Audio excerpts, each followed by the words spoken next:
Hey guys, it's Daniel. Welcome back.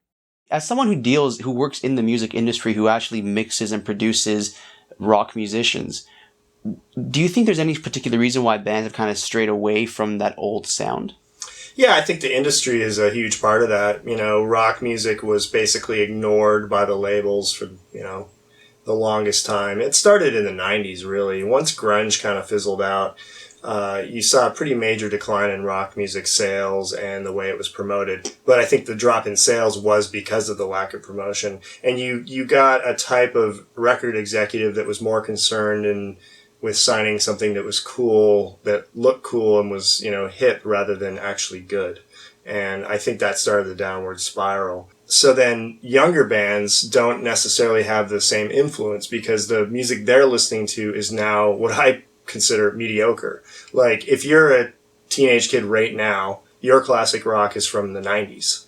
And there was a lot of great music in the 90s, but there was a lot of not so great music in the 90s that was very popular. So when I was 16, I was listening to Zeppelin. When this kid's 16, I don't know what he's listening to. Is he listening to the White Stripes? Is he listening to Foo Fighters, Stone Temple Pilots? It's hard to say. If he's listening to any of those bands, he might come up with something creative.